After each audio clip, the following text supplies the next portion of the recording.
L'homme est condamné à être libre. C'est Jean-Paul Sartre qui nous a offert cette vérité. Imaginez un instant que vous êtes un acteur. Soudainement, vous êtes propulsé sur une scène de théâtre immense, démesurée. Les projecteurs sont braqués sur vous. Une lumière blanche et aveuglante qui réchauffe votre peau. Vous entendez le silence de la salle, ce silence lourd et expectant. Vous cherchez autour de vous, espérant un signe. Mais il n'y a personne. Pas de metteur en scène pour vous guider.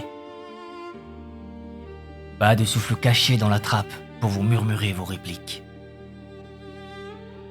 Et surtout, lorsque vous regardez vos mains, vous réalisez qu'elles sont vides. Il n'y a pas de script. Vous êtes là, debout, le cœur battant, et vous comprenez que personne n'a écrit l'histoire que vous devez jouer. Cette image, mes amis, n'est pas un cauchemar. C'est le reflet exact de votre vie. C'est le cœur battant de ce que nous appelons l'existentialisme. Je sais que ce vide peut effrayer. Ce silence peut ressembler à un abîme. Mais je suis ici pour vous dire que cette absence de scénario n'est pas une tragédie. C'est, au contraire, la plus noble des opportunités. Ce n'est pas un oubli de l'univers, c'est un cadeau déguisé en vertige. Nous n'allons pas, ensemble, nous perdre dans les labyrinthes poussiéreux de la philosophie académique. Non, nous allons plutôt marcher doucement vers la source de votre propre pouvoir créateur. Voyez-vous, les objets qui nous entourent ont un destin simple.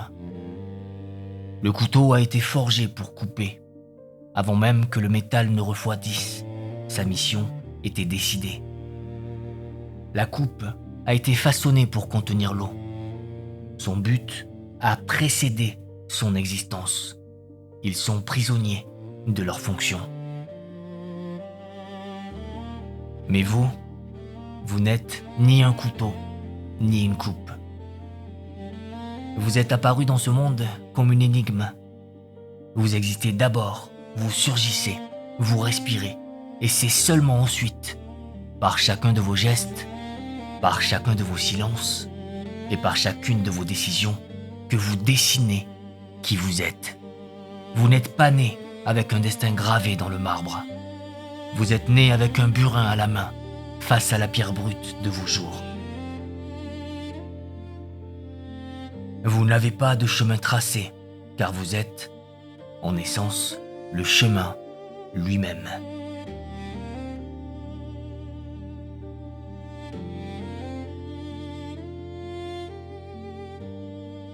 Approchez-vous, car je souhaite vous parler de la différence entre une chose qui dort et une âme qui s'éveille. Regardons ensemble l'établi d'un artisan. Imaginez-le, concentré, tenant entre ses mains un morceau de métal brut. Avant même de donner le premier coup de marteau, avant même que l'étincelle ne jaillisse, l'artisan sait déjà ce qu'il va créer. Il a l'intention de fabriquer un coupe-papier. Il connaît sa forme, il connaît son tranchant, il connaît sa raison d'être. Ouvrir les pages d'un livre encore clos. Pour cet objet, le destin est scellé avant même sa naissance. Son essence, c'est-à-dire sa définition, son utilité, existe bien avant la matière qui le compose. Le coupe-papier ne pourra jamais décider, un beau matin, de devenir une cuillère ou une clé. Il est prisonnier de l'idée de son créateur. Il est un outil, une fin en soi, immobile dans sa fonction. Mais vous, Vous êtes d'une autre étoffe. Vous n'êtes pas un objet posé sur l'étagère du monde.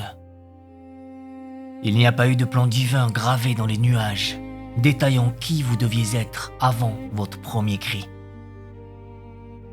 Il n'y a pas de moule préfabriqué pour votre âme.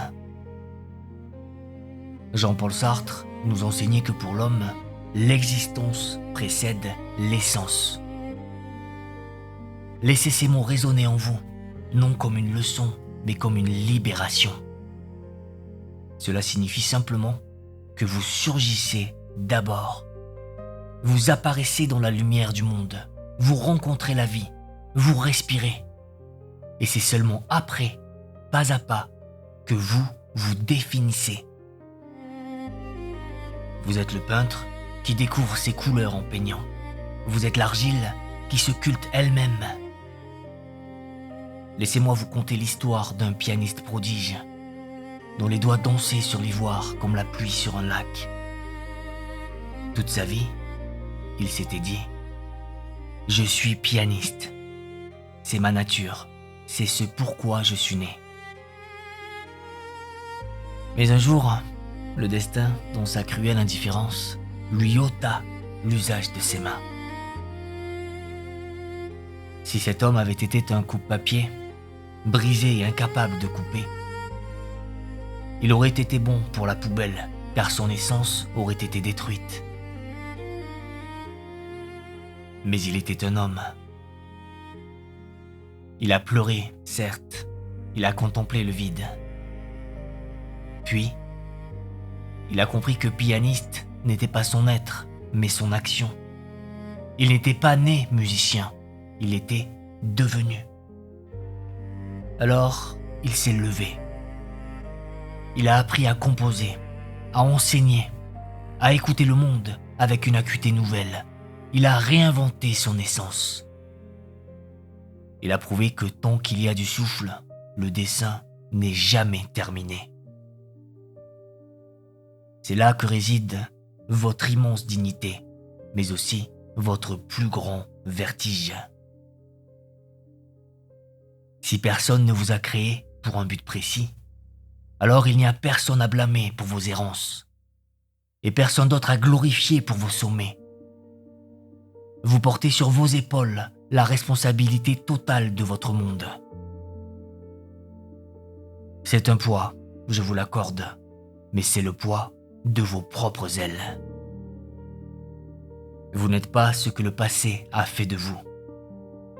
Vous êtes ce que vous choisissez de faire ici et maintenant, avec ce qui reste de votre passé. Vous êtes l'auteur souverain, et la page est encore blanche.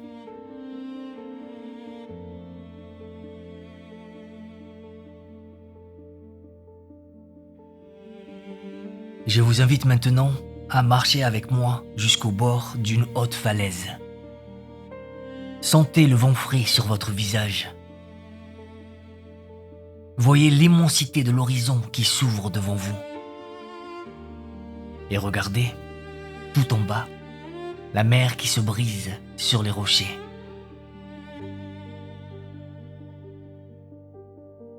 C'est ici, dans ce paysage intérieur, que le philosophe Søren Kierkegaard nous attend pour nous révéler un secret sur notre propre cœur. Lorsque vous vous penchez au-dessus de cet abîme, vous ressentez deux choses distinctes. D'abord, il y a la peur.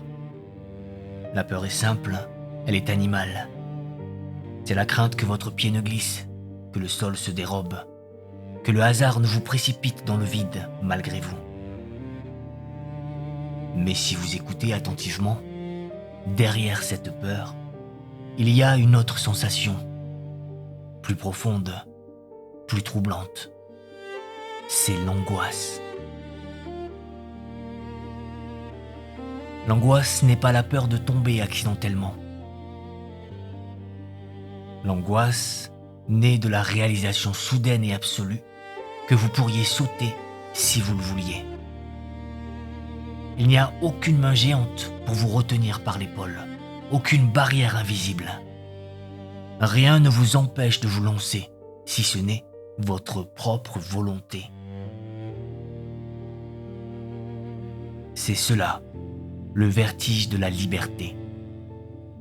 Ce n'est pas le vide en bas qui donne le tournis, c'est le vide en vous, cette absence de contrainte qui vous laisse seul mettre à bord. Je sais que ce sentiment vous traverse parfois, au milieu de vos jours ordinaires comme un éclair silencieux. C'est ce moment étrange où vous regardez votre vie, votre métier, votre maison, peut-être même ceux que vous aimez. Et où vous comprenez, avec une clarté effrayante, que vous pourriez tout changer. Vous pourriez, dès cet instant, poser vos outils, ouvrir la porte et marcher vers une autre ville, une autre vie, un autre nom. Rien, absolument rien dans les lois de l'univers ne vous oblige à rester celui que vous êtes ce matin. Cette infinité de possibles crée une sorte de nausée. C'est le poids écrasant de devoir choisir sa route sans carte et sans boussole. C'est la réalisation que vous êtes le capitaine de navire sur un océan sans rivage. Regardez notre monde moderne, il est le miroir de cette angoisse. Voyez comment vous vous tenez parfois devant ces écrans lumineux, ces bibliothèques infinies de films ou de musique, ou devant les carrefours de 1000 carrières possibles. Vous restez là, immobile, paralysé. Non pas parce que vous manquez de chemin, mais parce qu'il y en a trop. Cette paralysie, mes amis, est la terreur de devoir sacrifier 1000 vies potentielles pour en vivre une seule. C'est la peur de se tromper et de devoir porter seul le manteau de cette erreur. Mais je suis ici pour apaiser ce tremblement. Ne fuyez pas cette angoisse. Ne cherchez pas à l'étouffer par le bruit ou la distraction. Car ce vertige est la preuve vivante de votre royauté. Si vous ressentez ce flottement, c'est parce que vous n'êtes pas un automate programmé pour avancer sur des rails. Ce vertige est le souffle de votre liberté qui vous murmure à l'oreille. Il vous dit que tout est possible et que votre vie est une argile qui attend encore la chaleur de vos mains. N'ayez pas peur de votre propre puissance. Respirez ce grand vent et choisissez votre prochain pas. Non pas parce qu'il est écrit, mais parce que vous le désirez.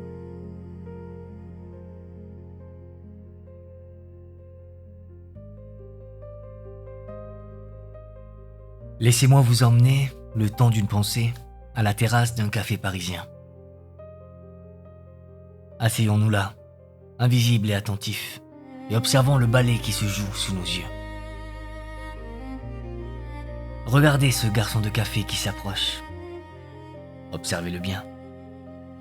Il a le geste vif et appuyé, un peu trop précis, un peu trop rapide. Il porte son plateau avec une sorte de témérité d'équilibriste. Sa voix, lorsqu'il prend la commande, est un peu trop solennelle, trop empressée. Il joue, il s'amuse. Mais à quoi joue-t-il ? Il joue à être un garçon de café. Il se compose un visage. Il s'enferme dans une chorégraphie parfaite pour se convaincre qu'il n'est que cela. Un serviteur, une fonction, un rouage mécanique dans la grande machine de la société. Il essaye, de toutes ses forces, de devenir un automate pour oublier une vérité terrifiante. Il est un homme libre. Il a choisi de se lever ce matin Il a choisi de nouer ce tablier. Il choisit à chaque seconde de rester ici plutôt que de partir courir le monde. Jean-Paul Sartre nommait cette attitude la mauvaise foi. Ce terme peut sembler sévère, mais je vous invite à l'accueillir avec douceur, car il parle d'une blessure que nous portons tous. La mauvaise foi, c'est ce mensonge confortable que nous murmurons pour échapper au vertige de notre liberté. C'est l'art de se cacher derrière un rôle pour ne pas avoir à inventer sa vie. Combien de fois, mes amis, avons-nous prononcé ces phrases qui sont comme des verrous sur nos propres portes?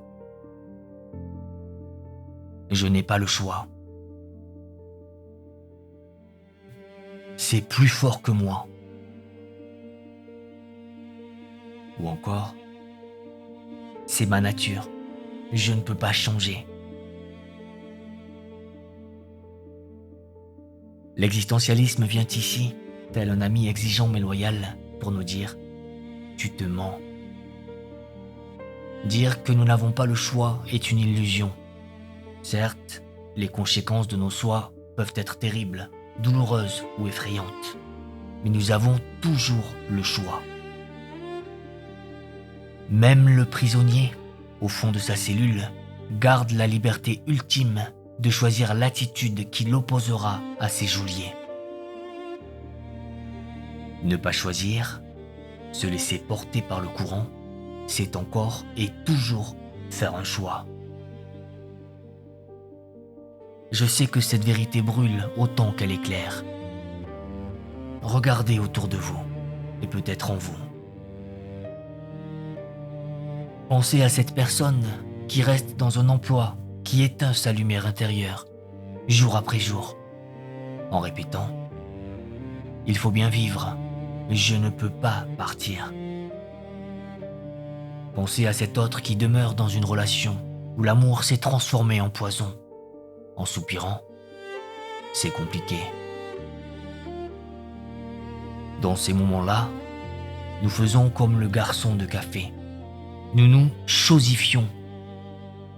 Nous essayons de nous transformer en pierre, en meuble, en choses inertes soumises au destin, pour ne pas avoir à assumer la responsabilité écrasante de la rupture, du départ ou du renouveau.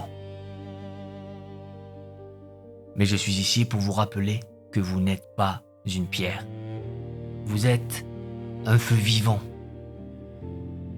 Reconnaître sa mauvaise foi n'est pas une condamnation, c'est le début de la guérison. C'est réaliser que la cage dont vous tenez les barreaux n'a jamais été fermée à clé. C'est admettre que si vous restez, c'est que vous le choisissez. Et si vous le choisissez, alors ce n'est plus une fatalité, c'est votre volonté. Et dans cette volonté retrouvée réside toute votre dignité.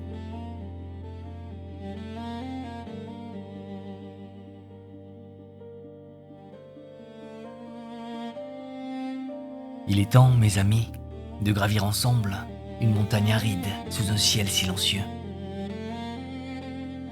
Là-haut, dans la lumière crue du mythe, nous voyons une silhouette familière. C'est Sisyphe. Regardez ses muscles tendus sous l'effort, son visage couvert de poussière et de sueur. Il pousse un immense rocher vers le sommet. L'effort est colossal, l'engagement est total. Mais à l'instant précis où il atteint la cime, la pierre lui échappe et roule dans un fracas terrible jusqu'au bas de la vallée. Et Sisyphe, sans un mot, redescend pour recommencer. Encore et encore, pour l'éternité. Cette image pourrait nous briser le cœur, car elle est le miroir de notre condition humaine. N'est-ce pas là le rythme de nos propres vies? Se lever, travailler, manger, dormir et recommencer jour après jour, sous le regard d'un univers qui semble indifférent à nos espoirs. Nous cherchons désespérément un sens, une réponse divine, mais le monde reste silencieux. C'est cette confrontation entre notre soif de sens et le silence du monde qu'Albert Camus nommait l'absurde. Face à ce constat, la tentation est grande de baisser les bras, de sombrer dans le chagrin ou la nostalgie d'un paradis perdu. Mais Albert Camus, avec la tendresse d'un grand frère, nous propose une autre voie. Il nous incite à la révolte.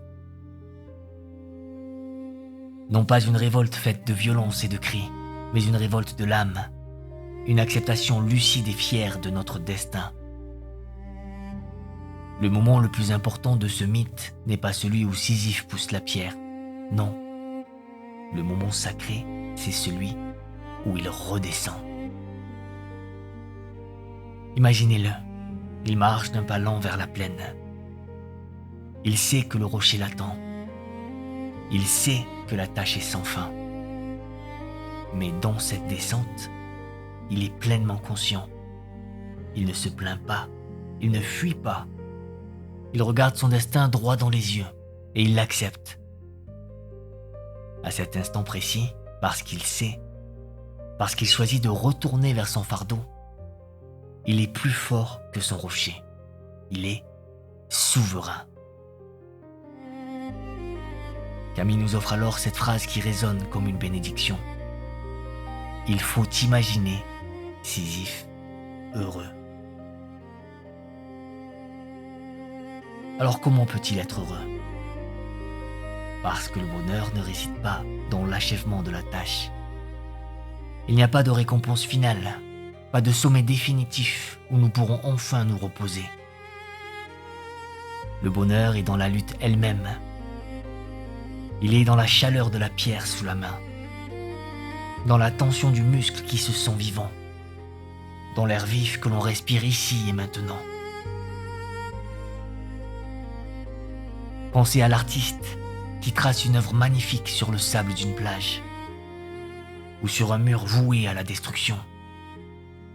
Il sait que la marée montera ce soir. Il sait que le vent effacera tout.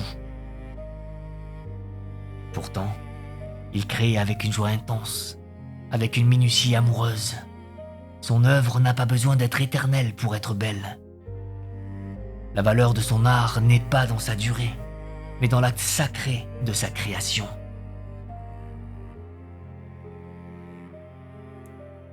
Ainsi en est-il de votre vie. Ne cherchez pas le sens à la fin du chemin, car le chemin est le sens. Embrassez votre rocher, quel qu'il soit, votre travail, vos amours, vos défis. Poussez-le avec passion, non pour qu'il reste en haut, mais pour sentir la vie pulser dans vos veines pendant que vous le poussez. C'est dans cette révolte joyeuse que vous trouverez votre véritable liberté.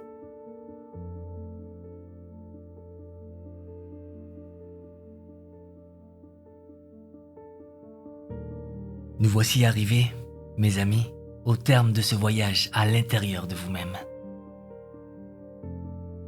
Nous avons traversé ensemble des paysages immenses.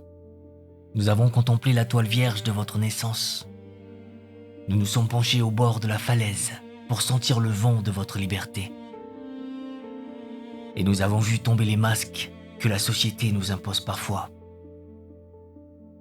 Nous avons même appris, avec Sisyphe, à sourire face au silence du monde.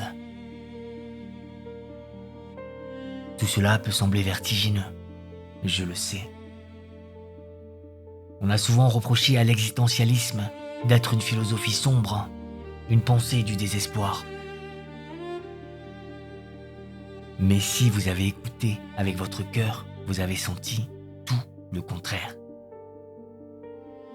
Ce n'est pas une philosophie qui éteint la lumière. C'est une philosophie qui vous demande d'être le feu. Ce n'est pas un pessimisme, c'est un optimisme sévère. C'est une invitation à l'action pure. Elle ne vous promet pas que le chemin sera facile, mais elle vous promet que le chemin sera le vôtre. Alors, que nous reste-t-il maintenant que les illusions se sont dissipées? Il nous reste une boussole unique et précieuse que l'on nomme l'authenticité. Dans un monde sans script préétabli, la seule véritable réussite ne se mesure pas à la richesse de vos coffres ou aux applaudissements des foules. La seule réussite, c'est la fidélité à votre propre liberté.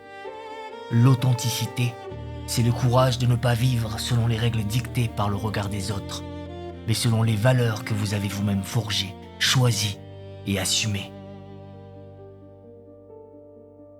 C'est se réveiller chaque matin en se demandant non pas « que dois-je faire pour leur plaire ?», mais « qui est-ce que je décide d'être aujourd'hui ?»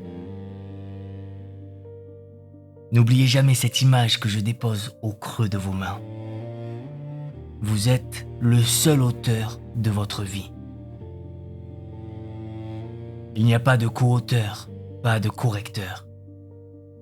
Si le chapitre actuel ne vous plaît pas, s'il est trop sombre, trop lent ou trop douloureux, rappelez-vous avec force que vous tenez la plume.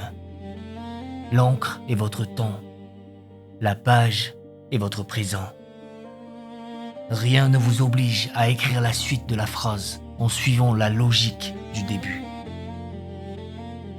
Vous pouvez, à tout instant, aller à la ligne et changer l'histoire.